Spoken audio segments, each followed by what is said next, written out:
কথায় কথায় আমরা একটা শব্দ বলি, মধ্যযুগীয় বর্বরতা। মধ্যযুগ মানে কি? কোন সময়টাকে মধ্যযুগ বলা হয়? কেন সেই সময়কে বর্বর বলি? আইয়ামে জাহেলিয়াত মানে কি? কোন সমাজকে আইয়ামে জাহেলিয়াত বলা হয়? কেন বলা হয়? এখনকার যুগটা হচ্ছে গিলে খাওয়ানোর যুগ। যে কোনো কথা মিডিয়ার মধ্য দিয়ে কানের পাশে যখন বারবার বাজানো হয়, অটোমেটিক্যালি আমাদের মনের মধ্যে এটা ইনস্টল হয়ে যায়। যে কোনো ওয়ার্ড এই যুগে মিডিয়ার মধ্য দিয়ে মানুষকে কোনো কিছু গিলে খাওয়ানো খুব সহজ। জাস্ট আপনাকে এতটুকু করতে হবে, সারাদিন ওই বিষয়ের খবর বা কন্টেন্ট জনগণের কান পর্যন্ত পৌঁছাতে হবে। আস্তে আস্তে আস্তে আস্তে অটোমেটিক্যালি মানুষের মধ্যে এটা ইনস্টল হয়ে যাবে। এটা একটা সভ্যতার সংকট। মধ্যযুগ, বর্বরতা। আলোচনার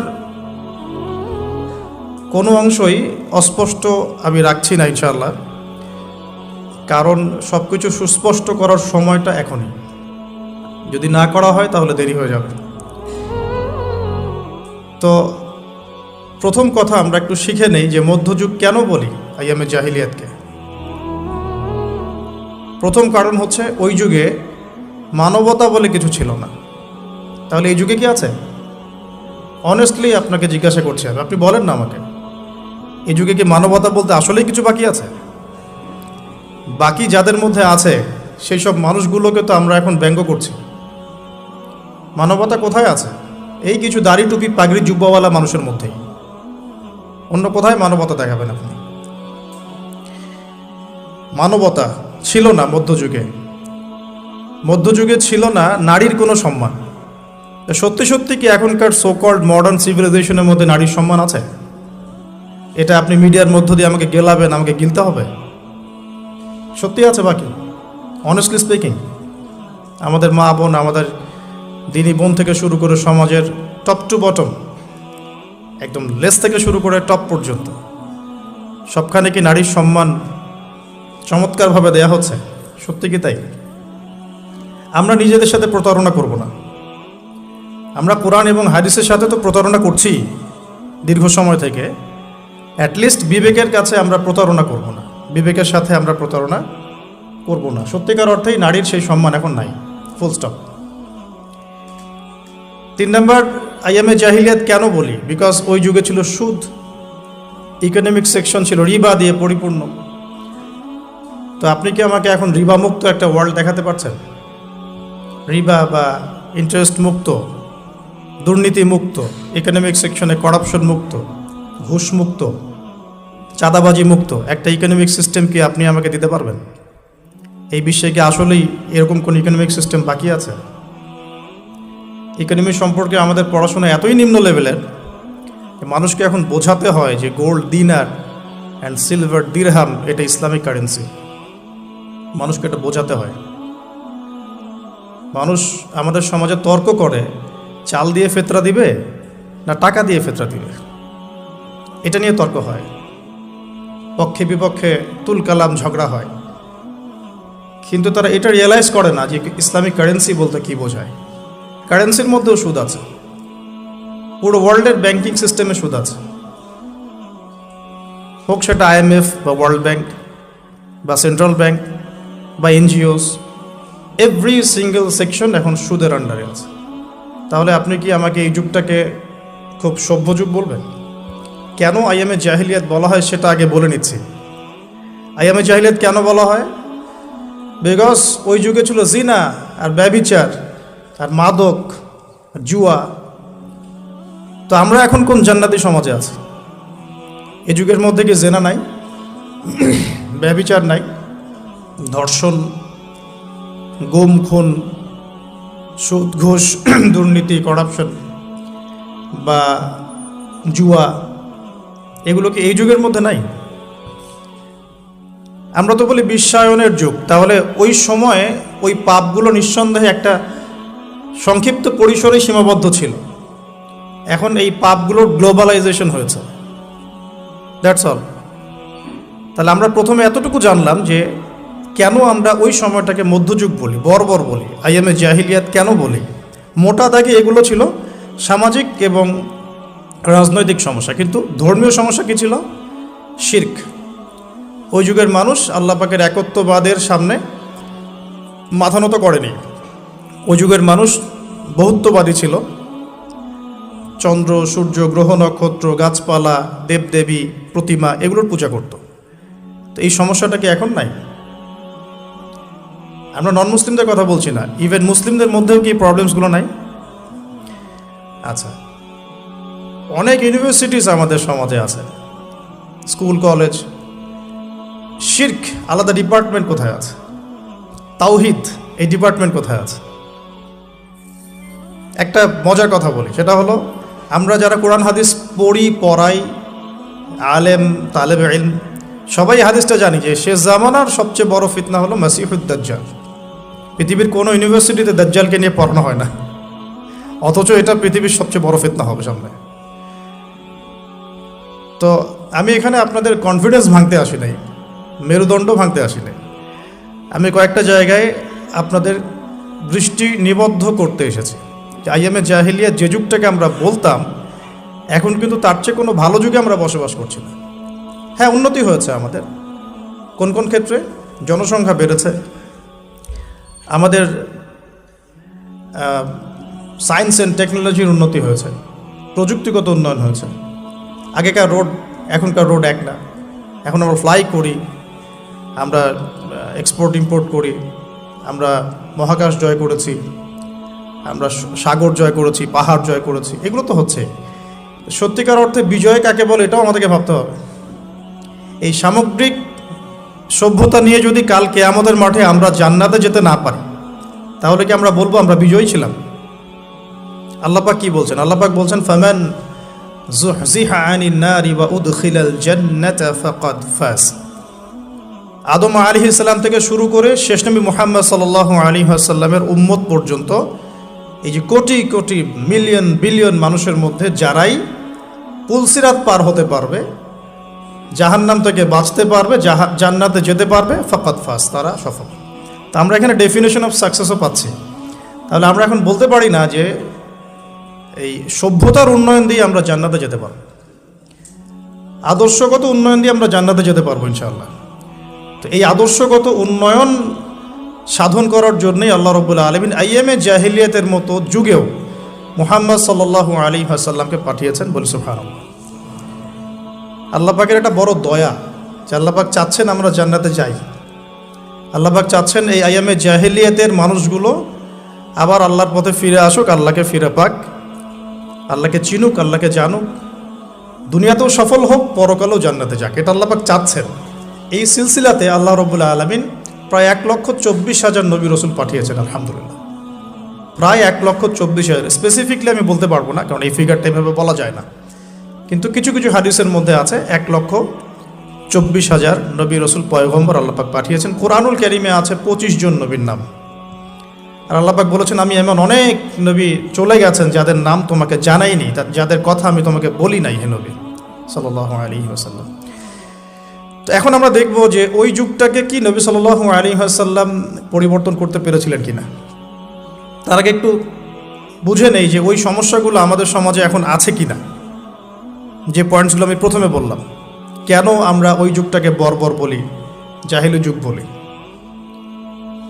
যে কারোর সাথে আপনি এটা নিয়ে যদি ডিবেট করতে যান, তারা আপনাকে একটা পয়েন্ট ধরিয়ে দিবে, সেটা হলো ওই যুগে মেয়েদের সম্মান দেওয়া হতো না, মেয়েদেরকে জীবন্ত কবর দেওয়া হতো। তো এখনও তো মেয়েদের আত্মাকে জীবন্ত কবর দেওয়া হচ্ছে, এখনও তো আমরা মেয়েদের আত্মাকে জীবন্ত কবর দিচ্ছি। একটা মানুষের দেহই কি সব কিছু? যখন একটা মানুষের আত্মা দাসত্ব শৃঙ্খলা আবদ্ধ থাকে, তারা স্বাধীনতা থাকে কোথায়? তো এখন অনেক কিছু আমাদের বাইরের চোখ দিয়ে বিশ্লেষণ করলে হবে না, কিছু কিছু বিষয় ভিতরের চোখ দিয়েও দেখতে হবে। আল্লাহ তৌফিক দান করুন। তো মেলালে আপনি বুঝতে পারবেন যে কোনো কিছুই বাদ নাই। আইয়ামে জাহিলিয়াতের এমন একটা জাহিলিয়াত বা ওই যুগের সুন্নত বাকি নাই যেটা এই যুগের মধ্যে নাই, বরং এখন আরও অনেক বড় পরিসরে এগুলো সমাজে প্রতিষ্ঠিত হয়ে গেছে। এটাই সত্য, এখানেই ফুল স্টপ করতে হবে। যদি না করেন তাহলে এটা আপনার জ্ঞানের দৈন্যতা অথবা অহংকার। এখানে আমি ঝগড়াও করতে যাব না কারোর সাথে। এখন প্রশ্ন হচ্ছে, নবী সাল্লাল্লাহু আলাইহি ওয়াসাল্লাম কি এই যুগটাকে পরিবর্তন করতে পারলেন কিনা? উত্তর হ্যাঁ। কিভাবে পরিবর্তন করতে পারলেন? উত্তর হচ্ছে আল্লাহ রাব্বুল আলামিনের ইচ্ছায় এবং তার ওহীর মাধ্যমে। ওহী কি জিনিস? আল্লাহ রাব্বুল আলামিনের প্রত্যাদেশ, মানে আল্লাহর পক্ষ থেকে ঐশী বাণী, যেটা আল্লাহ পাক শুধু মুহাম্মদ সাল্লাল্লাহু আলাইহি ওয়াসাল্লামকেই দেন নাই, বরং প্রত্যেক নবী রাসূলকেই দিয়েছেন। যেমন বড় বড় চারটার নাম আমরা সবাই জানি। তাওরাত নবী মুসা আলাইহিস সালামের কাছে, জাবুর দাউদ আলাইহিস সালামের কাছে, ইনজিল ঈসা আলাইহিস সালামের কাছে, এবং আল কোরআনুল কারীম নবী মুহাম্মদ সাল্লাল্লাহু আলাইহি ওয়াসাল্লামের কাছে। আল্লাহ পাক কোরআনের সাথে আরও একটা জিনিস দিলেন, সেটা হলো নবী সাল্লাল্লাহু আলাইহি ওয়াসাল্লামের সুন্নাহ। মানে কোরআন সব কিছুর সামারি করে দিবে, আর সুন্নাহ এটাকে বিশ্লেষণ করবে।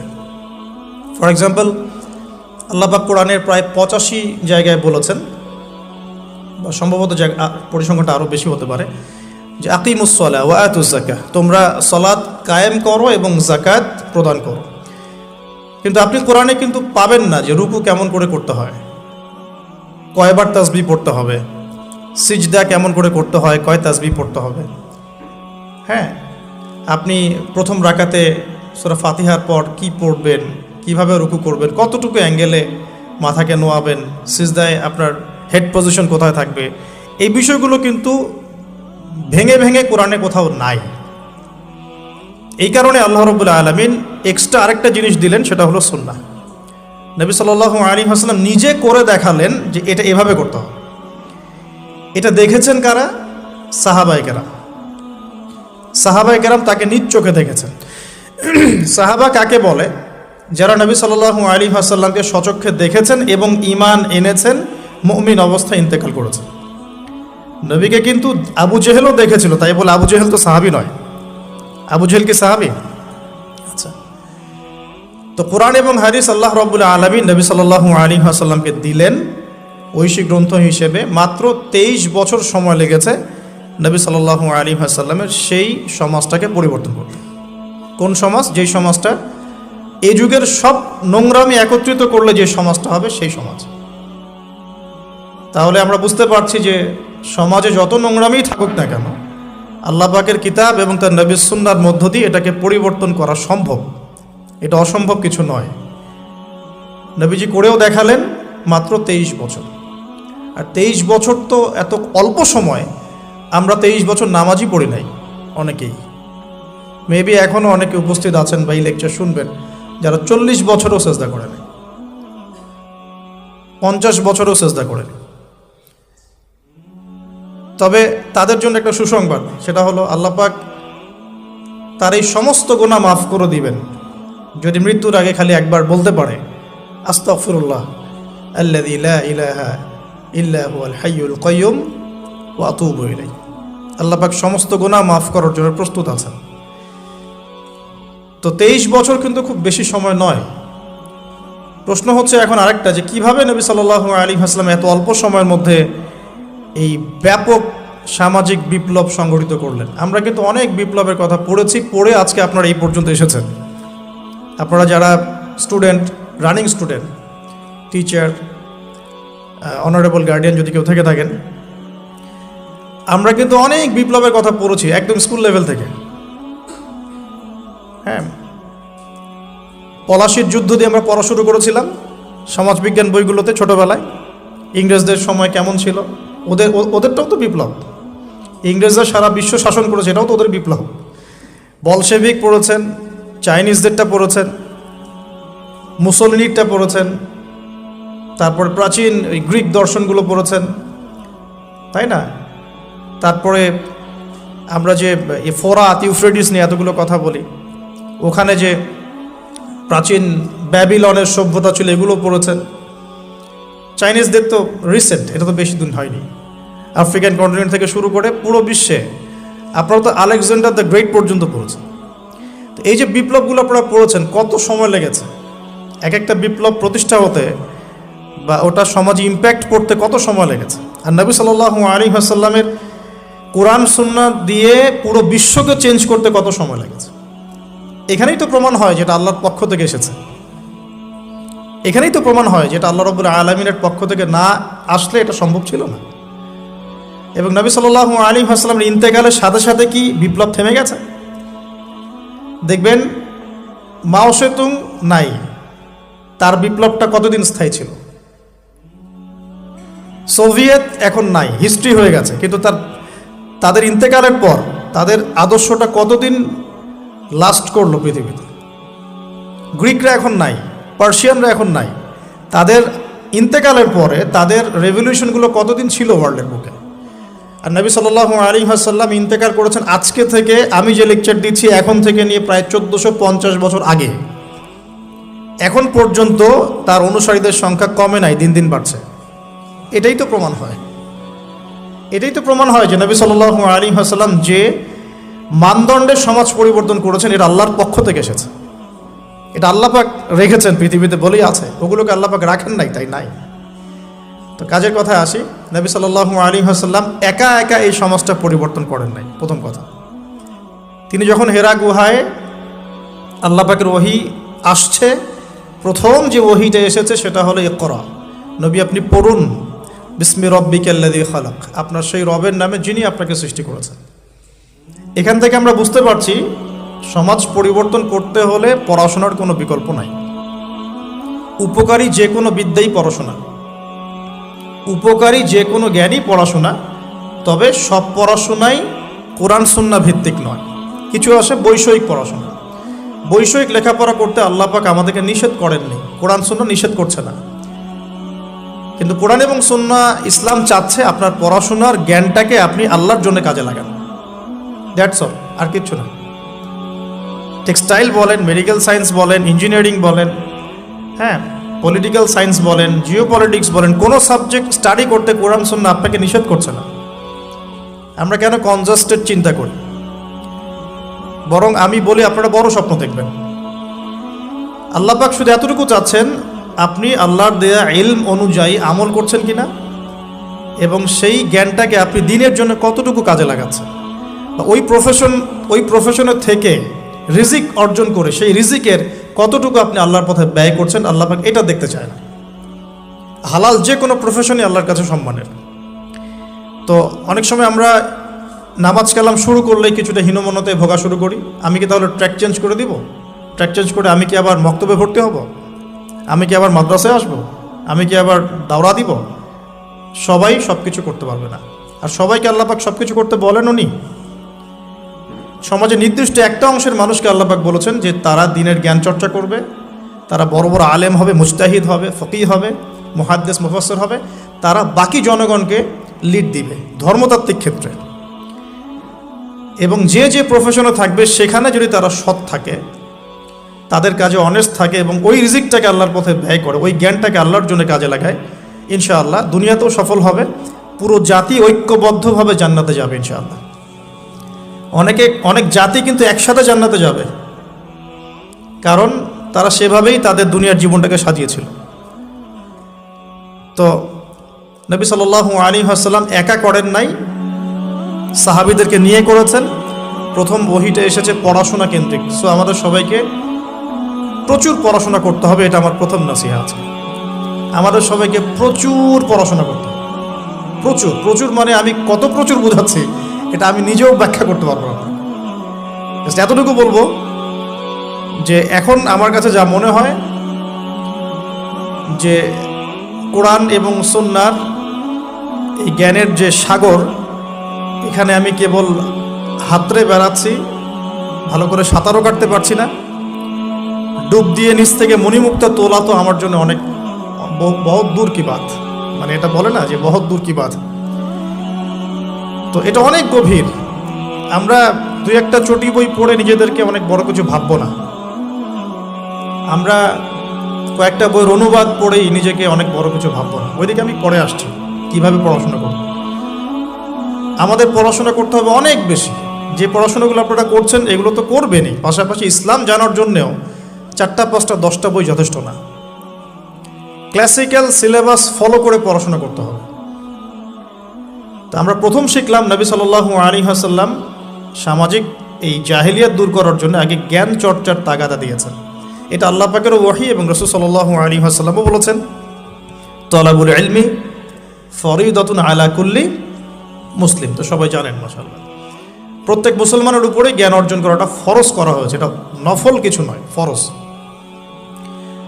এখন নবী সাল্লাল্লাহু আলাইহি ওয়াসাল্লাম ওহী নিয়ে বাসায় চলে আসলেন। খাদিজা রাদিয়াল্লাহু আনহা তাকে সান্ত্বনা দিলেন যে আপনার কোনো টেনশন নাই, আপনি ভয় পায়েন না, ইত্যাদি ইত্যাদি।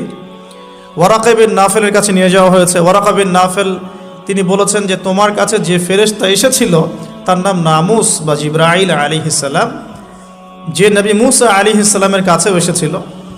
তবে এখন তোমাকে তোমার কওম বের করে দিবে, এখন তোমাকে তোমার কওম বের করে দিবে। যদি আমি ওই দিন জীবিত থাকি যেদিন তোমার কওম তোমাকে বের করে দিবে, আমি তোমাকে বড় রকম সাহায্য করব। এই কথাটা বলেছেন ওয়ারাকা বিন নওয়াফেল। সহিহ বুখারীর 2য় পৃষ্ঠায় এটা আছে, ওহী অধ্যায়ে। নবী সাল্লাল্লাহু আলাইহি ওয়াসাল্লাম অবাক হয়েছিলেন এই সময়, জিজ্ঞাসা করেছিলেন যে আওয়া মুখরিজিয়া, তারা কি আমাকে বের করে দিবে? আওয়া মুখরিজিয়াহুম, তারা কি আমাকে বের করে দিবে? তো ওয়ারাকা বিন নাফেল বলেছিলেন এর আগে যার কাছেই এই ফেরেশতা এসেছেন তাকেই তার কওম বের করে দিয়েছে। এখান থেকে একটা মন শক্ত করা কথা শুনতে হবে, সেটা হচ্ছে যদি আপনি সত্যিকারের ওহী কোরআন এবং সুন্নাহর উপর থাকতে চান তাহলে সমাজ আপনাকে স্বাভাবিকভাবে মেনে নেবে না, বিকজ সমাজটা জাহেলিয়াতের। আপনি রিবার এগেনস্টে কথা বলবেন, তারা আপনাকে মেনে নেবে না। আপনি পুরো বিশ্বে মুসলিমদের উপর যে নির্মম নির্যাতন, এর এগেনস্টে কথা বলবেন, তারা আপনাকে মেনে নেবে না। আপনি ধর্মতাত্ত্বিক ক্ষেত্রে মুসলিমদের মধ্যে যে সমস্যাগুলো নিয়ে কথা বলবেন, সবাই আপনাকে বন্ধুরূপে গ্রহণ করবে না। যদি তাদের ক্ষমতা থাকে তাহলে আপনাকে বেরো করে দিতে পারে, যদি ক্ষমতা না থাকে তাহলে মনে মনে হিংসা করতে পারে, ট্র্যাপে ফেলতে পারে, অনেক কিছুই করতে পারে। এটা হচ্ছে দলিল যে ওয়ারাকা বিন নাফেল প্রথম এই কথাটা বলেছিলেন, এবার তো তোমার কওম তোমাকে বের করে দিবে। আপনি বাসায় গিয়ে আজকে সহিহ বুখারী খুলে দেখেন, এটা হচ্ছে ওহী আসার বাস্তবতা। যাদের কাছে ওহী এসেছে এবং যাদের কাছে ওহীর জ্ঞান আছে তাদেরকে সবাই বন্ধুরূপে গ্রহণ করবে না। ইভেন আপনিও যদি এখন ইসলাম 100% ফলো করার চেষ্টা করতে থাকেন, আপনি আপনার পরিবারের মধ্যেই এক ঘরে হয়ে যেতে পারেন, আপনি আপনার পরিবারের মধ্যেই প্রবলেম ফেস করতে পারেন, সোসাইটিতে করতে পারেন। আমি তো অবাক হচ্ছি যে একটা শিক্ষা প্রতিষ্ঠানে এ ধরনের প্রোগ্রামের আয়োজন করা হয়েছে। কয়টা শিক্ষা প্রতিষ্ঠান বাংলাদেশে আছে যেখানে বসে এই ধরনের কথা বলা যায়? অনেস্টলি স্পিকিং বলেন, 1%, 2%, 5%? আল্লাহ কবুল করুন, দোয়া করি আমি। এই জন্য আমি কঠিনভাবে কথাগুলো বলে যাচ্ছি, কারণ সবসময় সব সুযোগ হয়ে ওঠে না। ওহীর জ্ঞান এমন একটা জিনিস যেটা সবাই বন্ধুরূপে গ্রহণ করে না। কিন্তু নবী সাল্লাল্লাহু আলাইহি ওয়াসাল্লাম কি থেমে গিয়েছেন? উত্তর না। তিনি এবার তার ট্যাকটিকটা দেখেন কিভাবে তিনি 23 বছর এটা করেছেন, মাত্র 23 বছর। প্রথমত তিনি কি করেছেন? কাছের মানুষদেরকে আগে দাওয়াত দিয়েছে। তাহলে দিন আগে নিজে যখন পালন করবেন, বুঝবেন, আমল করবেন, এটা প্রথম কাজ জ্ঞান অর্জন করার পর। এরপরে আপনার কাছের মানুষদেরকে দিনের দাওয়াত দিতে হবে। কাছের মানুষ মা, বাবা, স্ত্রী, সন্তান, বন্ধু বান্ধব ইত্যাদি। নবী সাল্লাল্লাহু আলাইহি ওয়াসাল্লামের দাওয়াতে প্রথম ইসলাম কবুল করেছেন কারা? খাদিজা রাদিয়াল্লাহু আনহা, কাছের মানুষ, স্ত্রী। আবু বকর সিদ্দিক রাদিয়াল্লাহু আনহু, প্রায় বন্ধু মানুষের মতোই, আগে থেকে পরিচয় ছিল। তারপরে তার ছোট ভাই আলী ইবনে আবি তালেব, কাজিন। তার আরেক কাজিন জাফর ইবনে আবি তালেব। বাসায় ছিলেন একজন পালক পুত্র যায়েদ ইবনে হারেসা। এরপরে আস্তে আস্তে আবু বকর সিদ্দিকের দাওয়াতের মধ্য দিয়ে উসমান বিন আফফান, তালহা বিন উবাইদুল্লাহ, সাঈদ ইবনে আবি ওয়াক্কাস, আব্দুর রহমান বিন আউফ, তারপরে আবু উবাইদা ইবনে জাররাহ, আবদুল্লাহ বিন মাসউদ, আস্তে আস্তে এভাবে ছড়িয়ে পড়তে লাগলো। তাহলে দাওয়াতের বা ইসলাম প্রচার করার, প্রসার করার, প্রতিষ্ঠা করার সুন্নাহটা কেমন? নিজে জ্ঞান অর্জন করে আমল শুরু করা, কাছের মানুষদেরকে দাওয়া দেয়া। আমরা কিন্তু নবীর সুন্নাহ মেনে চলতে চাচ্ছি না দিন প্রতিষ্ঠা করার ক্ষেত্রে। আমরা ইনস্ট্যান্ট রেজাল্ট চাই। হ্যাঁ, আমি চাই যে রাতারাতি সব পরিবর্তন করতে। এভাবে কখনো হয়নি, এভাবে কখনো হয়নি, কিয়ামত পর্যন্ত হবে বলে মনে হচ্ছে না। যেমন আমরা যখন এই আলোচনাগুলো করি যে আল মাহদি নবী ঈসা আলাইহিস সালাম, ইয়াজুজ মাজুজ, মাসিহুদ দাজ্জাল, যেগুলো শেষ জামানার বড় বড় সাইন, এগুলো কিন্তু হুট করে রাতারাতি হবে না। এগুলো একটা ফেজ পার করে করেই পৃথিবীর দিকে আসবে, আস্তে আস্তে আসবে। তো এখন দেখুন এরপর কি হলো, নবী সাল্লাল্লাহু আলাইহি ওয়াসাল্লাম যখন এভাবে দাওয়াতি কাজ করতে লাগলেন, প্রথম 3 বছর তিনি এভাবে দাওয়াত দিয়েছেন। বেশিরভাগ যারা ইসলাম কবুল করেছেন তারা ছিলেন যুবক। এখান থেকে আপনাদের সাথে আমার কথাটা শুরু হচ্ছে আর কি। বেশিরভাগ যারা ইসলাম কবুল করেছিলেন তারা কারা ছিলেন?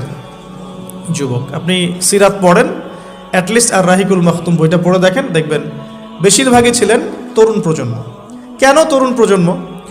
বিকজ তরুণদেরকে আল্লাহ পাক একটা বলবো আবেগের সাম্যাবস্থা দিয়েছেন। এটা কেমন? মানে তারা যদি খারাপ পথে যায় তাহলে খুব খারাপ পথেই চলে যায়, তারা যদি ভালো পথে আসতে চায় খুব ভালো পথে চলে আসে।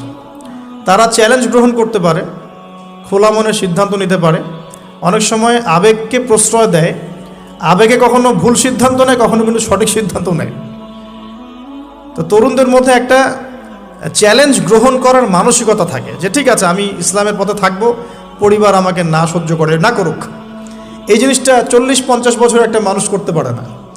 সে চিন্তা করে যে না, তারা আমার ছেলে মেয়ে, তাদেরকে নিয়ে ব্যালেন্স করে চলতে হবে ইত্যাদি ইত্যাদি। তারা মাঝ রাস্তা খোঁজার চেষ্টা করে, কিন্তু তরুণরা হয় ডান না হলে বাম, যে কোনো একদিকে চলবে। দেখবেন অনেক তরুণ ভাই আছেন যারা পুরোপুরি মাদকের সাথে সম্পৃক্ত, মাদকাসক্ত, ওখান থেকে বের করা সো ভেরি ডিফিকাল্ট।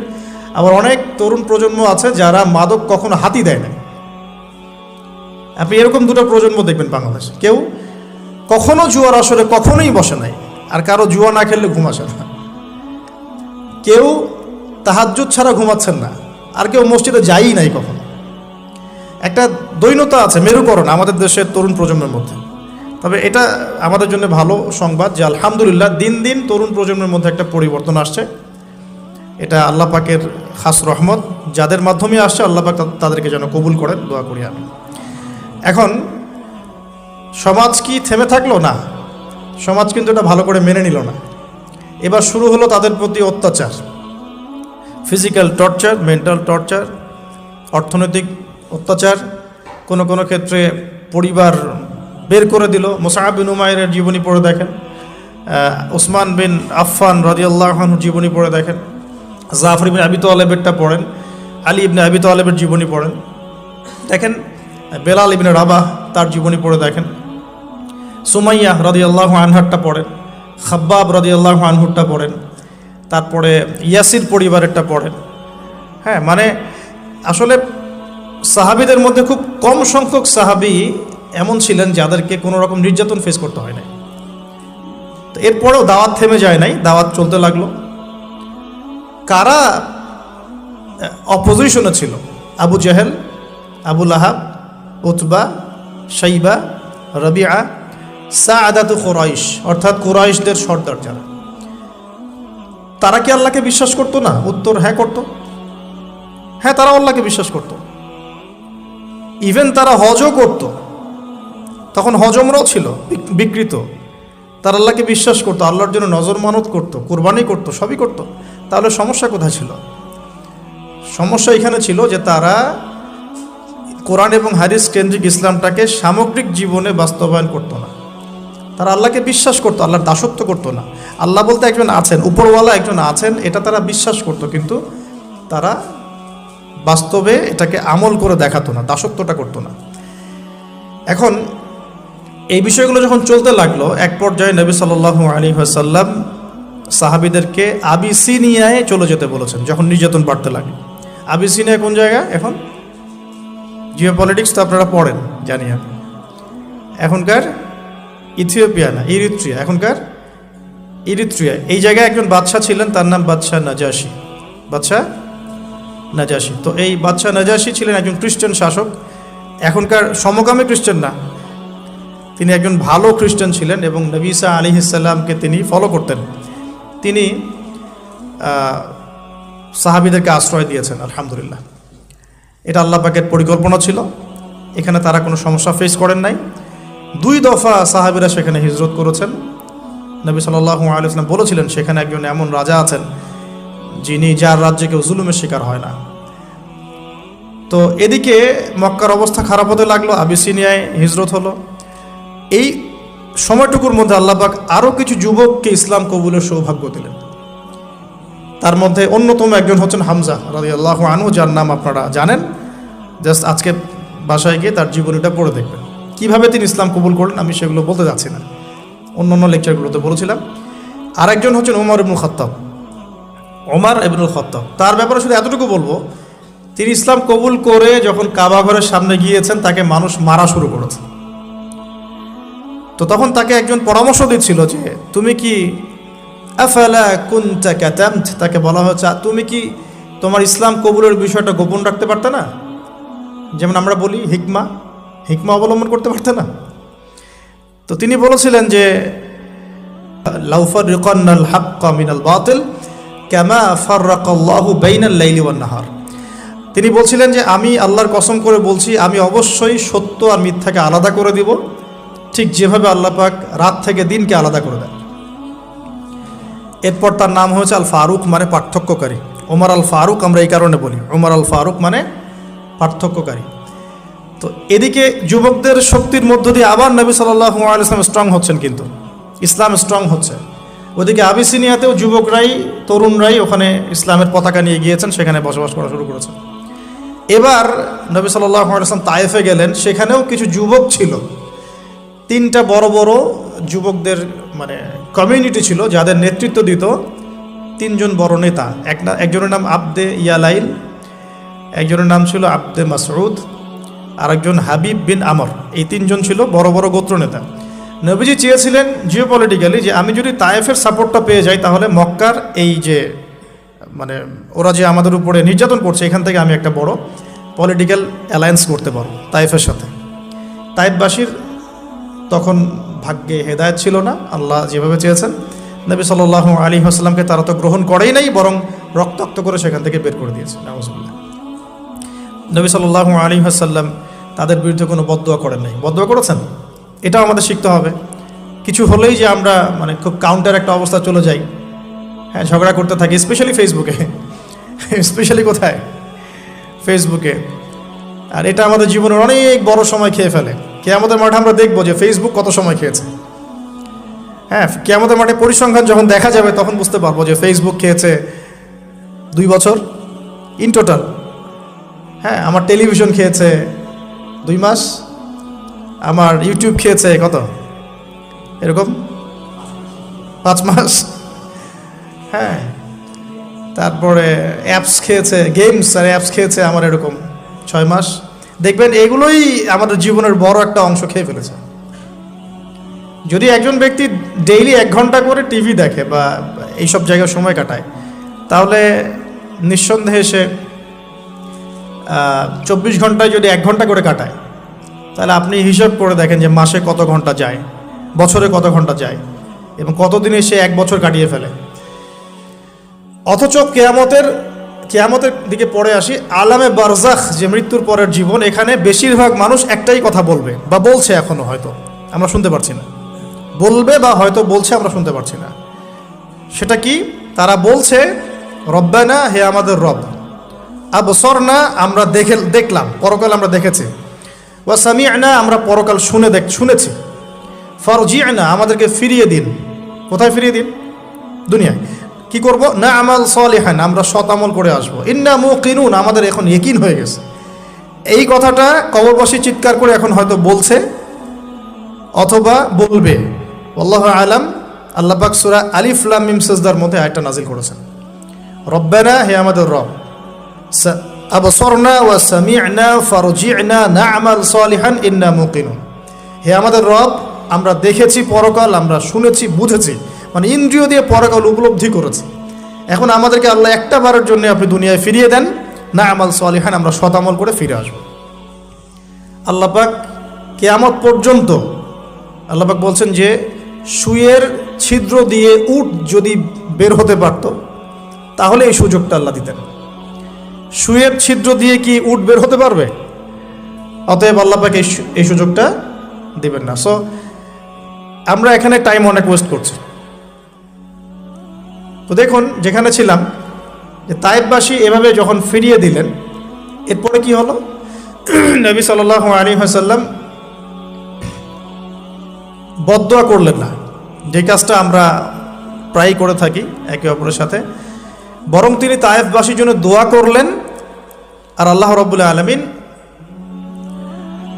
পাহাড় পর্বত নিয়ন্ত্রণকারী ফেরেশতাকে পাঠিয়েছিলেন, যাদের একটা দাবি ছিল, আপনি যদি চান হে নবী আমরা তায়েফবাসীকে পিষে ফেলতে পারি। নবী সাল্লাল্লাহু আলাইহি ওয়াসাল্লাম বলেন, না, আমি বরং চাচ্ছি আল্লাহ পাক তাদের ঔরস থেকে এমন প্রজন্ম নিয়ে আসুক যে প্রজন্ম আল্লাহর ইবাদত করবে, আল্লাহর সাথে কাউকে শরীক করবে না। এখন আপনি তায়েফের রেজাল্টটা দেখেন, তায়েফ কিন্তু এখন ইসলামের ভূমি হয়ে গেছে, আলহামদুলিল্লাহ। এবার নবী সাল্লাল্লাহু আলাইহি ওয়াসাল্লাম মক্কায়, সিচুয়েশনটা তাহলে এখন কেমন? কিছু যুবক সাহাবী ইসলামের নেতৃত্ব দিয়ে আবিসিনিয়ায়, কিছু যুবক সাহাবী মক্কায়। এবার নবী সাল্লাল্লাহু আলাইহি ওয়াসাল্লাম সব দিক থেকে কোণঠাসা। এই সময়ে তার স্ত্রী ইন্তেকাল করে গেলেন, তার চাচাও ইন্তেকাল করলেন। যে স্ত্রী এবং চাচা ছিল মক্কায় তার সাপোর্ট, সবচেয়ে বড় সাপোর্ট, তারাও ইন্তেকাল করলেন। এবং তিনটা বছর তাদেরকে বয়কট করে রাখা হলো। তিনটা বছর বয়কট করে রাখা হলো, কোনো খাবার পানি ছাড়াই। 3 বছর কিন্তু চারটাখানি কথা না। আমরা মিয়ানমার রোহিঙ্গা ইস্যু দেখেছি, একটু আঁচ করতে পারি যে এভাবে বের করে দিলে মানুষের কেমন হয়, কেমন লাগে। সব কিছু বাদ দিয়ে তাদেরকে পাহাড়ের পাদদেশে থাকতে হয়েছে 3 বছর। ওখানে হামজাও ছিলেন, সুবহানাল্লাহ। নবী সাল্লাল্লাহু আলাইহি ওয়াসাল্লামের কাছে তারা অনুমতি চাচ্ছিলেন যে আমাদেরকে খালি অনুমতি দেন, আমরা যে কয়জন আছি এই কয়জন নিয়ে যুদ্ধে ঝাঁপিয়ে পড়ব। নবীজি বললেন, না, বরং তোমরা ধৈর্য ধরো, এখনও আল্লাহ পাক এই হুকুম আমাকে দেন নাই, তোমরা ধৈর্য ধরো। হামজার মতো সাহাবী, যিনি একাই 20 জনের সাথে লড়াই করতে পারেন, তিনি ধৈর্য ধরলেন যে আমরাও ধৈর্য ধরে আছি। সিচুয়েশন ডিমান্ড, একটা কথা, সিচুয়েশন যেমন সেভাবে রিয়্যাক্ট করতে হয়। এখন সিচুয়েশন নাই, রিয়্যাক্ট করতে পারছি না।